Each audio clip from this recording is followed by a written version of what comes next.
හරිම සුමුදුයි.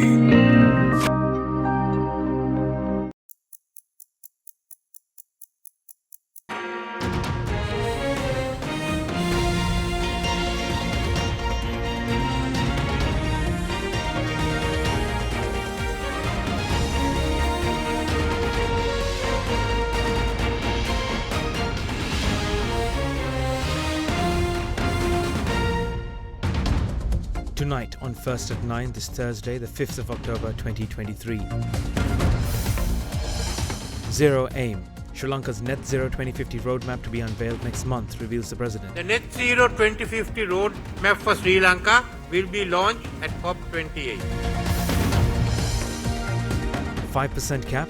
Central Bank of Sri Lanka to maintain inflation at approximately 5%. If we deviate from the ban, then obviously we have to explain to the public and parliament why there's a deviation. Drone Tone. Commercial manufacturing of drones by Sri Lankan Air Force from next year. From next year onwards, the other military operators and government operators will purchase from our production because it will be much cheaper than they purchasing it from outside. Rain havoc. Heavy rainfall affects over 50,000 people. President directs authorities to provide immediate relief. ඔබේ විශ්වාසය දෙනු සෙන්සුරයින් දැන් ළඟමැති ෆාමසින් ලබාගත හැක. This is AdaDerana First at 9. Live from Studio 24 in Colombo. Good evening and a warm welcome to today's edition of AdaDerana's English News, First at 9. I'm Jonathan Benedict. Let's take a look at our top story for the evening. President Ranil Wickremesinghe unveiled his plans to reach net zero emissions by year 2050, adding that the Net Zero 2050 roadmap for Sri Lanka will be launched at the COP28. Addressing the 5th Forum of Ministers and Environment Authorities of Asia Pacific today, the President further added that a new Climate Change Act and a National Environment Act will also be ratified in the future. The President further highlighted that measures are currently underway to formulate a national policy to conserve ecosystems. The 5th Forum of Ministers and Environment Authorities of Asia Pacific commenced today in Colombo under the patronage of President Ranil Wickremesinghe. The event was jointly organized by the Ministry of Environment and the United Nations Environment Programme. Environmental issues pertaining to the Asia Pacific region was discussed and prioritized at the event today.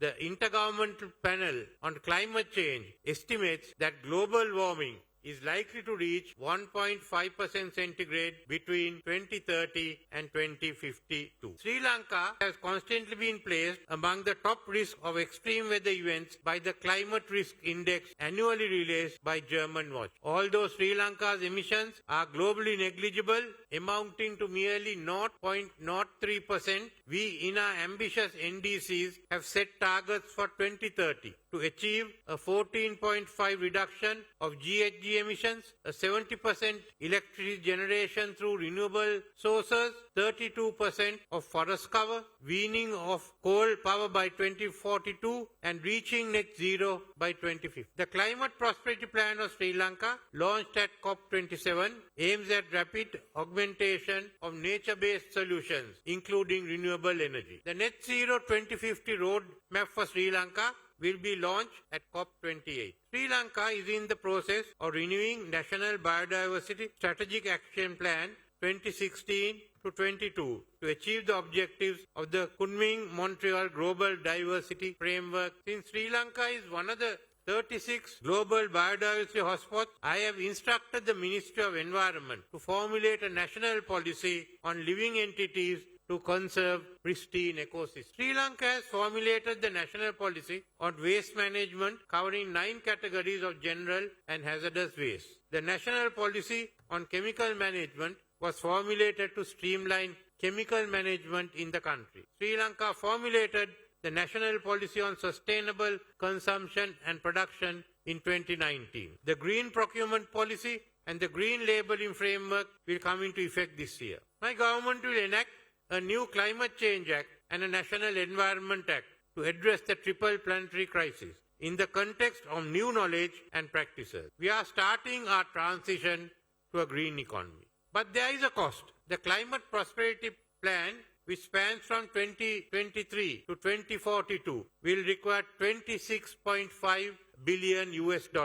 The implementation of net zero 2050 roadmap will require over 100 billion US dollars. The list is not over. Where are we going to source these resources from? We cannot source all this money from within our country. The problem is not confined to Sri Lanka. Numerous global fora have attempted to address the issue of climate change. The issues and potential solutions have been well articulated at these events. What is missing is the money on the table, leadership and action. Therefore, we in Asia Pacific and others in the global south will need to galvanize alternative leadership mechanisms. We need a climate justice forum to ensure that the countries least responsible for climate change do not bear a disproportionate share of the loss. We need to raise our collective voice and say, let's get done with this.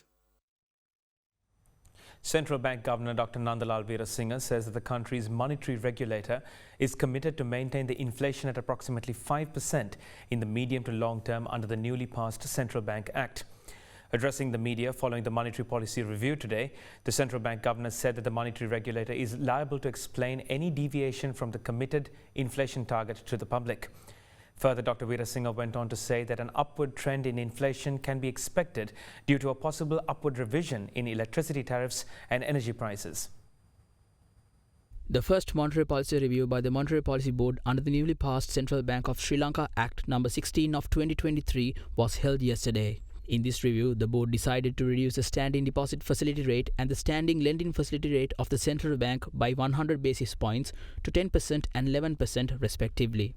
According to the central bank, the board arrived at this decision following a careful analysis of the current and expected developments, including low inflation and benign inflation expectations in the domestic economy, with the aim of stabilizing inflation at the envisaged 5% level in the medium term, thereby enabling the economy to reach its potential growth. Under the Central Bank Act, we have a commitment agreed with the government to maintain inflation at 5% for a medium to long term period. Current inflation, 1.3%, is below the range that we have to maintain medium to long term. But we can expect under normal circumstances, we can accept that trend to turn around and settle over a period of time around our target rate in 4 to 6, around 5% medium. So that's a normal circumstance that we can expect. On top of that, what we mentioned here, when you make the monetary policy decision, monetary policy board, look at carefully our inflation projections based on short-term factors that can have some kind of a little higher than inflation expected than our normal circumstances, mainly because of what we are seeing, cost recovery pricing mechanism. We are seeing already last month petrol diesel prices were adjusted and the gas prices also adjusted. And looking at the outlook for petroleum energy products, we see global markets, the price remain high and still there's a talk about $100 a barrel. So if that's going to be the case, we can expect the adjustment under the cost recovery pricing formula, the energy and utility prices. That if we factor that in, plus in the coming budget, if the government is going to, for the fiscal policy, going to basically broad base the taxes or some tax measures could also have some impact if that happens. If inflation target is 5% and current policy rates 10 to 11%, we still see there's a space for us to relax monetary policy further. But depending on the inflation expectations and some short-term changes, we probably will look at it carefully before we make any decision going forward. So that's where in the next monetary review, before that, we will closely monitor inflation outcomes. Our commitment, obviously, to maintain inflation around 5%, we certainly will be able to maintain this 5%. And there is a band within this quarterly average of plus or minus 2% in the band. If we deviate from the band, then obviously we have to explain to the public and parliament why there's a deviation on a continuous 2 quarters deviation from plus 2 or minus 2. අපේ ණය ප්‍රතිව්‍යුහගත කිරීම සම්බන්ධයෙන් චීනයේ ස්ථාවර මතයක නැහැ කියලා තැන් කියනවා සහ යුරෝපා සංගමය සහ අනිකුත් අය ඒ ගැන කතා බහ කරනවා. නමුත් ඒගොල්ලන්ගේ විෂමතා තියෙන කියලා මේවත් එක කොහොමද ඊළඟ වාරිකයේ කවද ලැබෙයිද මේ ක්‍රියාවලියේ යෙදින විදිහට අපි දකින්නේ ඉතාම හොඳ ප්‍රගතියක් සහයෝගයක් තියෙනවා චීනෙන් පමණක් නෙමෙයි අපේ ඉන්දියාව ජපානය පැරිස් ක්ලබ් ප්‍රමුඛ සංවිධානය සහ චීනය ඉතාම ළඟින් හොඳින් වැඩ කටයුතු කරගෙන යනවා. ඒ බලාපොරොත්තු වෙන ඉතා ඉක්මනින් මේ කටයුත්තත් මේකට සමාන්තරව ඉවර කරගන්න පුළුවන් වෙයි කියලා. ඒක පැත්තකින් යනකොට අනිත් පැත්තෙන් ජාතන මුල්ලරඹල සමග තියෙන යම් අංශ සම්පූර්ණ කරගත්තු අවබෝධයක් ගිවිසුම මම හිතන්නේ අපිට එක ඉක්මනින් පුළුවන් වෙයි කියලා බලාපොරොත්තුවක් තියෙනවා. The IMF diagnostic report has recommended that the employee provident fund be separate and independent away from the CBSL authority. What are your thoughts on that? No, from our point of view, with the modern central banking should be focused on their core objectives, price stability and financial stability. But because those are additional responsibilities ensured by different laws, we can't say no. So we have to deliver that objective as well. That's how we have been doing it. But going forward, it's a decision by the parliament, cabinet or people or members if they want. They can change the law. If the law is changed, then obviously, so the recommendation is to have after proper consultation, establish an independent, properly regulated entity to manage the fund. And that's probably a best practice. I don't think many central banks around the world are managing someone else's fund. In other news, Minister of Aviation Nimal Siripala de Silva says that the process of calling for expressions of interest for the divestiture of Sri Lankan Airlines will be commencing by the end of this month. Addressing Parliament today, the Aviation Minister said that the relevant process will be concluded by the end of February 2024. දැන් යෝජනාවක් ඇවිල්ලා තියෙනවා Mattala airport එකේ ground handling ශ්‍රී Lankan එකෙන් ඉවත් කළා වෙන ආයතනයකට මේක බාර දෙන්න. මත්තල ග්‍රවුන්ඩ් හැන්ඩලින් දෙන්නේ පිටකට්ටියකට එයාපෝට් ඇන් ඒවියේෂන් එකට දෙන්නේ. ඒක අපේ පට්නායක එයාපෝට් එකේම පාලනය කරන අපේම සමාගමට දෙන්නේ. කොට එතන ඉන්නේ ස්ටාෆ් එකට මොකද්ද සිද්ධ වෙන්නේ? කටුනායකට විශාල අඩුපාඩුවක් තියෙනවා ග්‍රවුන්ඩ් හැන්ඩලින් කට්ටිය. ඒ නිසා ඒ කාටත් රැකියාව නැති වෙන්නේ නැහැ. ඒ ඔක්කොම කටුනායකට අපි එක් කරගෙන එනවා. කොහේ හරි රටකට හරි කොහේ හරි පෞද්ගලික ආයතනයකට මේ ගුවන් සමාගම පවරන්න නැත්තම් මේ මිනිස්සුන්ට පැය 11ක් එන්න සංචාරකයෙකුට ඊයේ දවල් බැංකොක් වල පැය 12ක් ඉඳලා දිනවා. ඉතින් ඒවා මේවා තියාගෙන ඉඳලා වැඩක් නැහැ. කරන්න බැරි නම් අපි අයින් වෙන්න ඕන. යූනියන් වලට බය මේවා කරන්න බෑ. එලවන්න ඕන එක එලවන්න. ශ්‍රී ලංකන් ගුවන් සේවයේ ප්‍රතිව්‍යුහගත කිරීම සඳහා මම මාස 8කට ඉස්සර තමයි කැබිනට් සංදේශය ගෙනිච්චේ. මේ මාසයේ අන්තිම වෙනකොට මේ සඳහා අභිලාෂ කැඳවීමේ ක්‍රියාවලිය අපි ආරම්භ කරනවා. පෙබරවාරි මාසයේ වෙනකොට මේ කටයුත්ත අවසන් කරනවා කියලා. ඒ වගේම විශේෂයෙන්ම කියන්නට ඕන ශ්‍රී ලංකන් එයාර්ලයින්ස් පිළිබඳව මම සාකච්ඡාවට ගණනාවක් පැවැත්වුවා ගුවන් නියමුවන් සමග ඒ වගේම විශේෂයෙන්ම ඉංජිනේරු සංගම සමග. නමුත් කලගාටුවට කරුණ සාකච්ඡා පවත්වලා යනවා. නමුත් ඔවුන් හෙමින් වැඩ කිරීමේ වැඩපිළිවෙලකට යෙදුණා. මේන් සිද්ධ වෙන්නේ ශ්‍රී ලංකන් එයාර්ලයින්ස් එකේ ප්ලේන් ටික ඔක්කොම බිම තියන්නයි ඔයාලට වෙන්නේ. ඒ නිසා මේක ගැන කල්පනා කරන්න, රට ගැන කල්පනා කරන්න, ගුවන් සේවය ගැන කල්පනා කරන්න, මගීන්ට සිදුවෙන කරදරේ හිරිහැරේ පිළිබඳ කල්පනා කරන්න කියලා. දැන් මට වාර්තා කළා තියෙනවා සභාපතිතුමා ඔවුන්ගේ ඒ ට්‍රේඩ් යුනියන් ඇක්ෂන් එක දැන් අතහැර බව සභාපතිතුමාට දන්වලා තියෙනවා කියලා. Sri Lanka's Air Force Commander, Air Marshal Udeni Rajapaksha, confirmed that the Air Force will start commercial manufacturing of drones by next year as an alternative method to bring in more revenue to the country, as well as the Air Force. He further said that the force has collaborated with the Arthur C. Clarke Institute and the University of Moratua to further develop its unmanned aerial vehicles manufactured by the Research and Development Department of the Air Force. Speaking to Indi Variamawata during our current affairs program at Hyde Park on AdaDerana 24, Air Force Chief Udeni Rajapaksha discussed future plans and the way forward for the Air Force.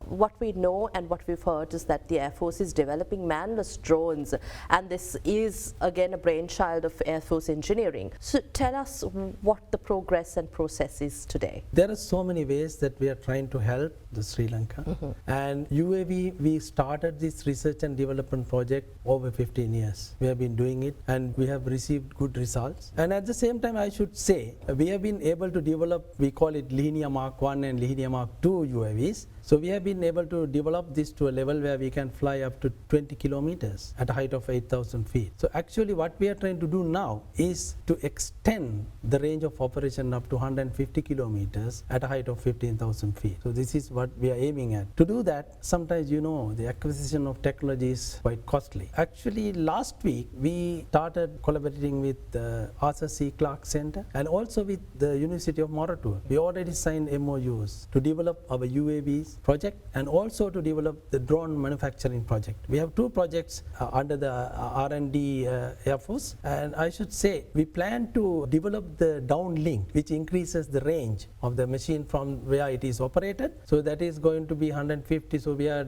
working in collaboration with the University of Moratua. And I should say we have a plan to start our commercial production of drones by next year. From next year onwards, the other military operators and government equipment operators at least will purchase from our production because it will be much cheaper than they purchasing it from outside. UAV operation is a little more comprehensive, I mean more advanced than drone operation. So because we need range. So that can be used for many sectors, maybe for agriculture, maybe for traffic controlling, maybe for surveillance, reconnaissance, for counter criminal activities. So UAV is quite important, project that we are looking at, but it will take a little over a year to come to reach that target. But drones, of course, we are already manufacturing.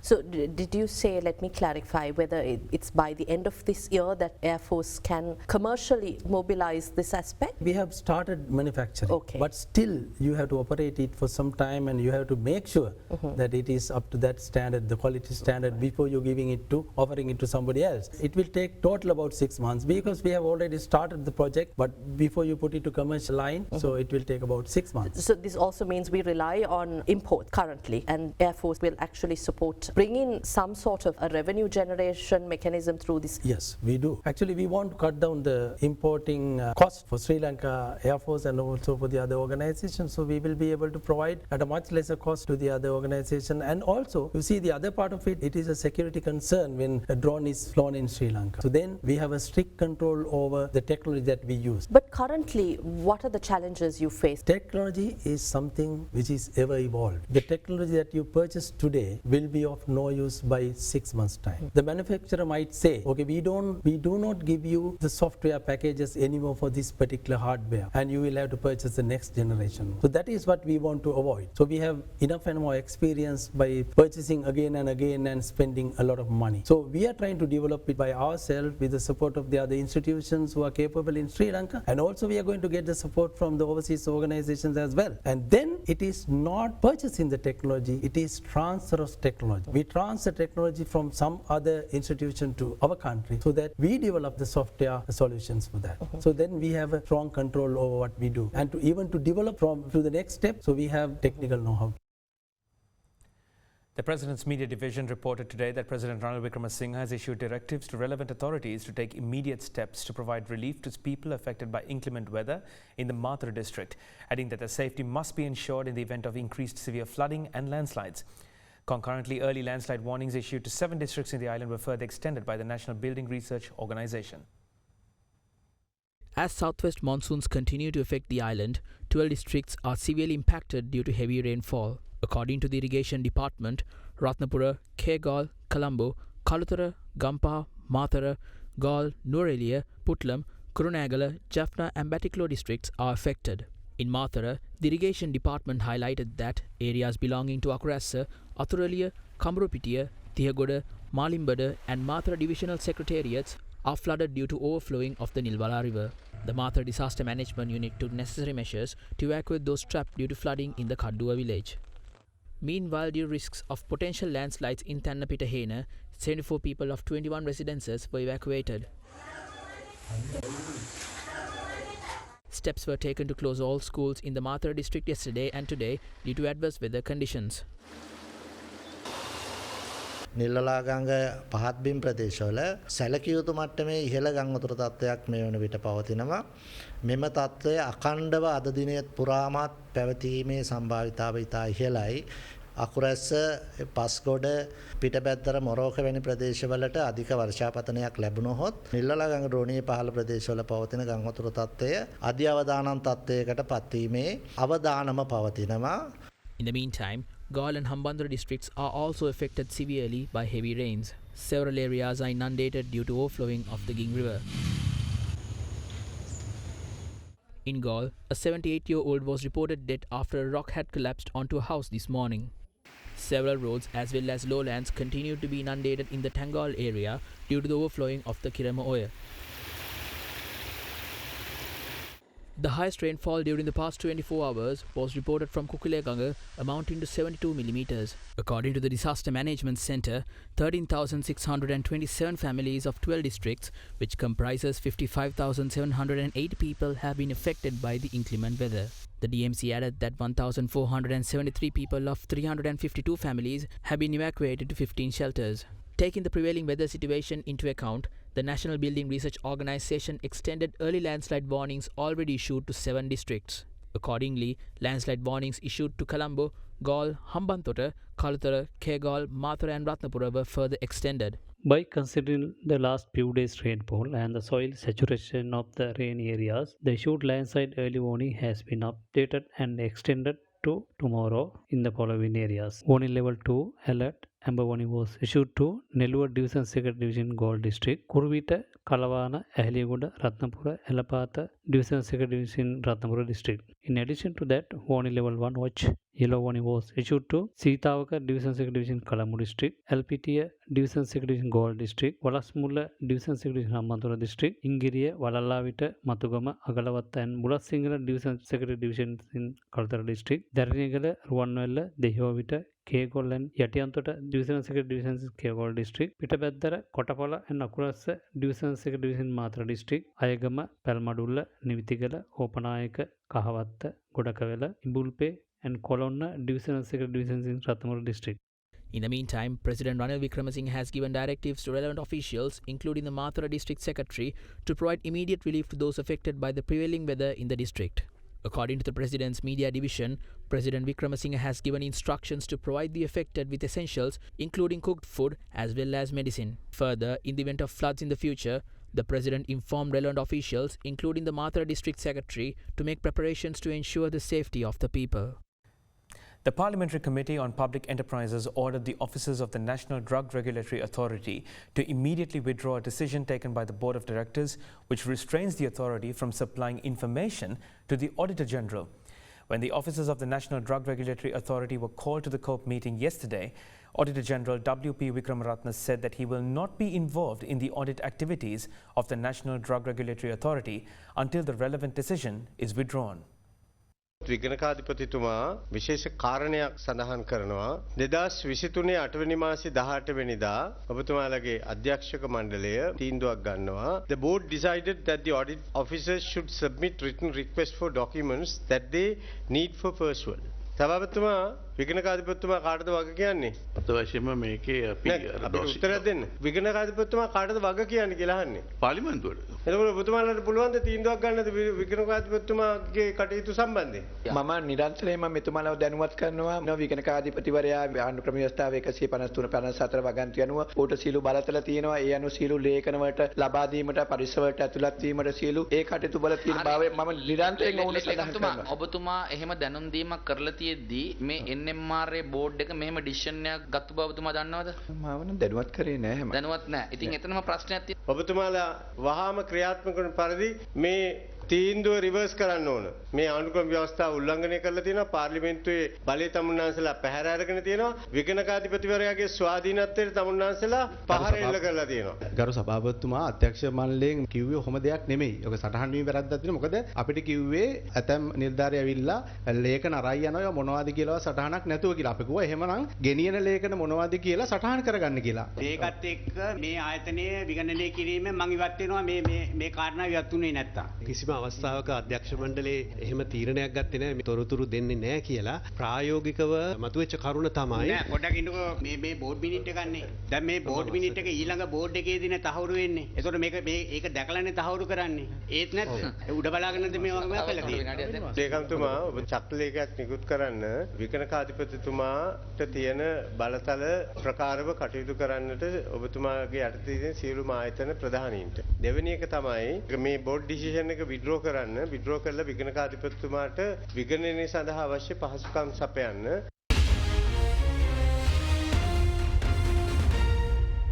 ගොඩමඩ පෙරලි කරන බලපුළුවන් කාරයා මහින්ද්‍රා යුවෝ ටීමෝ වෙතින්.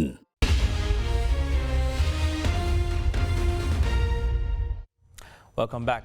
The train strike which was commenced yesterday following a dispute was called off this afternoon following a successful discussion with respective authorities. However, as a result of the train strike launched yesterday, general public were heavily inconvenienced due to the cancellation of 28 train services. Subsequently, police have launched investigations into the matter, while a 3-member committee has also been established by the Railway Department to initiate an internal investigation. A railway strike was reported yesterday following the assault of a co-worker by a security officer at the Maligawatha railway station. Accordingly, several office trains were disrupted due to the unanticipated strike by railway guards. It was further reported that railway underguards had resorted to a strike yesterday by reporting sick leave. Subsequently, 78 railway services were cancelled yesterday, while several other train services experienced delays following the incident. However, measures were taken by the railway department to suspend the security officer who provoked the attack yesterday. Railway services continue to remain hampered till this morning, insisting that no measures were taken against the other people involved in the assault. As such, the Upcountry Railway Service, the Kalani Valley Railway Service and 28 other train services of the coastal area were cancelled this morning. Consequently, heavy congestion was noted at the railway stations following the delaying of train services. As such, commuters were hindered as they were left stranded at railway stations due to train delays and cancellations. Meanwhile, the government has decided to strictly implement the laws of the Gazette notification issued on the 12th of September, making train services an essential service. According to the relevant Gazette announcement, which will be effective for 1 month, all railway employees who do not report for duty by launching strikes or other measures will be considered to have left the service. Consequently, the General Manager of Railways informed that the leave of all assistant guards have been cancelled with immediate effect, while all railway assistant guards reported to work before 12 noon today. Further, the General Manager stated that the police have launched investigations into the incident that led to the reporting of sick leave, and a 3-member committee was also appointed by the Railway Department to initiate an internal investigation.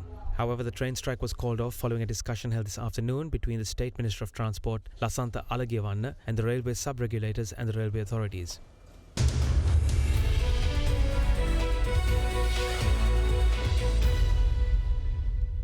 Sri Lanka's Ministry of Power and Energy has appointed Salia Wickramasurya as the chairman of the Ceylon Petroleum Corporation and Ceylon Petroleum Storage Terminals Limited effective today.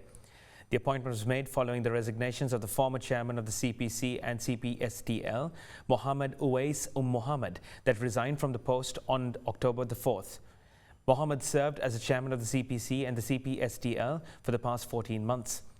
Meanwhile, the ministry has appointed the Managing Director of CPC, Darshana Ratnayaka, as the Managing Director of CPSTL as well.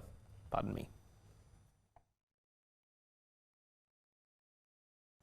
Fitch Ratings have affirmed Bank of Ceylon's long-term local currency issue default rating at CCC- and removed it from Rating Watch Negative with a stable outlook.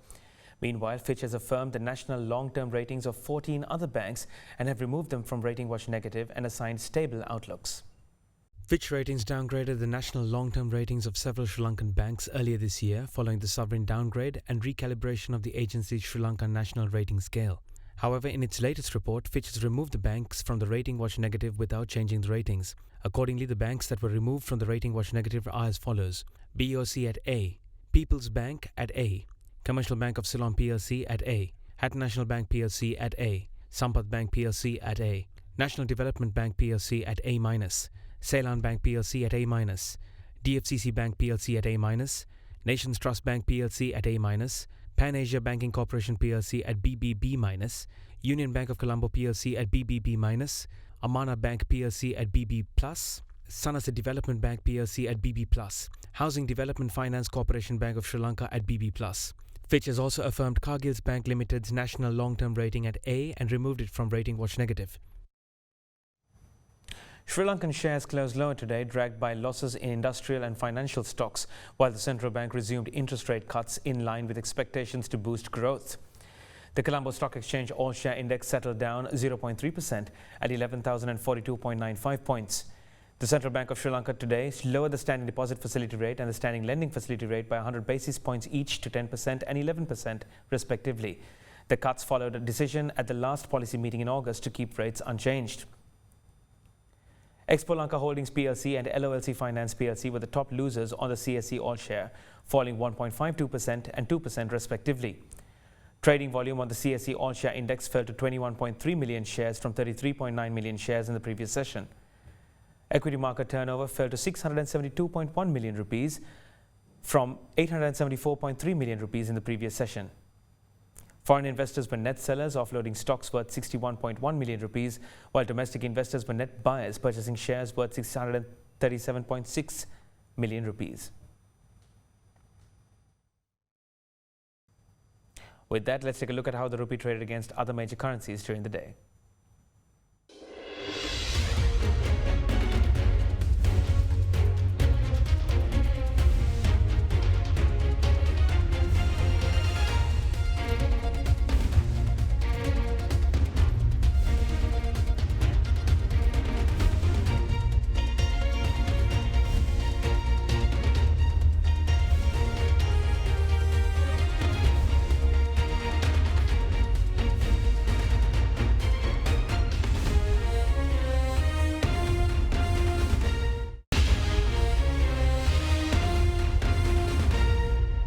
welcome back.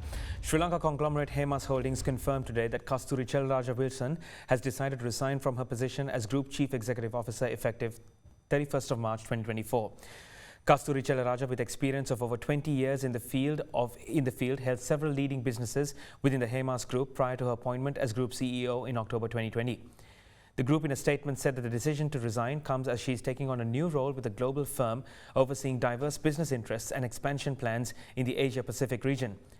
The group further said that following her resignation, Kasturi will maintain her association with Heas Holdings PLC by serving on its board as a non-executive director.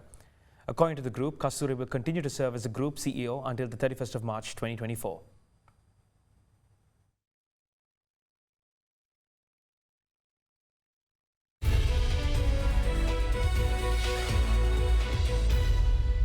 As part of the continuing efforts to strengthen market standards and investor confidence, officials of the Securities and Exchange Commission of Sri Lanka and the Colombo Stock Exchange recently met with compliance officers of all categories of market intermediaries.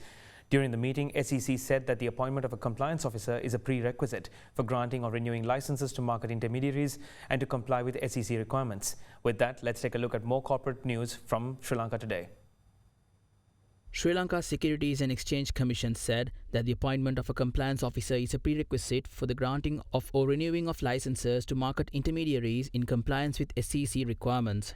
At a meeting held with the compliance officers of all categories of market intermediaries and the Securities and Exchange Commission of Sri Lanka and the Colombo Stock Exchange, it was stated that the compliance officers must provide a sworn affidavit declaring their adherence to the fit and proper criteria established by the SEC. Emphasizing the importance of the compliance function, the SEC chairman stated that the SEC regards the compliance officer as a key management person who is empowered to act with independence, authority and responsibility. Meanwhile, Sri Lanka Selinco Life, the insurance service provider, has invested 12.3 million rupees to build a pipe network that connects the Matale District General Hospital's central oxygen concentrator with the wards across the 22-acre compound. Selinco Life also presented essential medicines amounting to over 500,000 rupees at the ceremony at which the new oxygen distribution system was formally handed over to the hospital. In the meantime, Sivatha Finance PLC, a fully owned subsidiary of Sampath Bank PLC, opened its latest branch in Ambilipitia. The newest branch, located at Pallegama, Ambilipitia, started operations on 5th of September. The Ambilipitia branch marks the 45th edition of the island-wide network of Sivatha Finance.